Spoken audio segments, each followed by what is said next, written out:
I thank you for your trust, Jedi.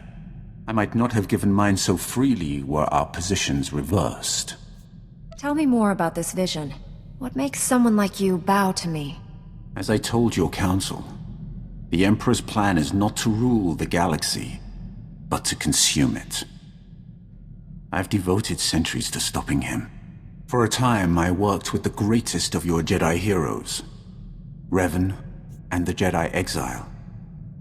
But they did not have the strength to complete their task.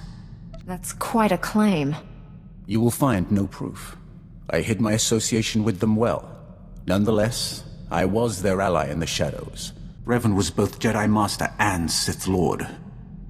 The student, the Exile, defeated the Sith Triumvirate. They were your greatest heroes. I hope to help them kill my Lord Emperor until my vision.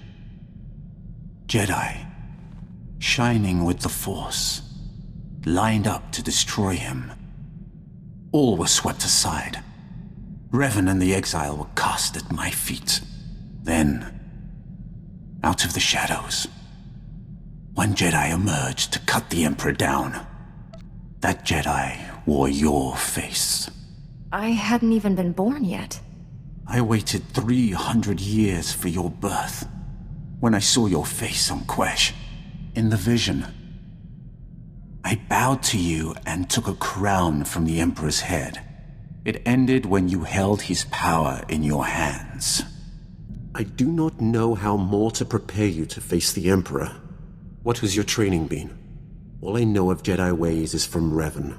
Surely they have changed in 300 years. I am prepared. I need nothing more from you. You do not lack for confidence, Jedi. Revan and the Exile were much like you. They truly believed that they could destroy the Dark Lord. I believed them too. Revan and the Jedi Exile are legends. What were they like? It should not have surprised anyone that Revan turned Sith. He knew you cannot fight the dark side without understanding it.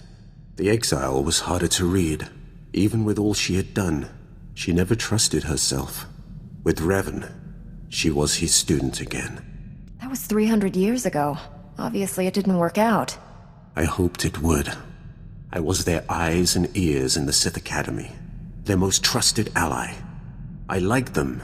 I would have served them, but my vision told me they would fail. I cut down the Exile and brought Revan to the Emperor as a gift. You regret betraying them. There is room in the Force to forgive, even such heinous crimes. I do not seek forgiveness. The only way to live long enough to find the Jedi who would kill the Emperor, to find you, was to convince him to trust me. He took my offering and gave me a place at his side. He gave me immortality. It was a gift, but not without its price.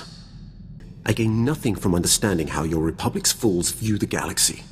I am surprised that once your council finishes its brainwashing, any Jedi has a spine left to oppose the Emperor. Perhaps you are young enough to still cultivate the strength of the Sith. Revan, the Exile, and I were all Jedi trained. We all resisted the Emperor. What Sith have done so? That was a surprise. In 3 centuries, I expected to see one test his strength against the Dark Lord. But those strong enough to challenge him are killed young, or co-opted into the Dark Council. Perhaps you are right. Jedi strengths are different, not necessarily lesser. It has been enlightening to spend so much time among you and your Jedi. For 300 years, I have spoken to no one but Sith, and they do not change. Was that almost a compliment? I am only surprised that I have learned the most of the Force from a Jedi. Revan taught me to be effective when I became the Emperor's wrath. And now I have learned as much from you. You have opened my eyes as well. And here I thought you weren't listening.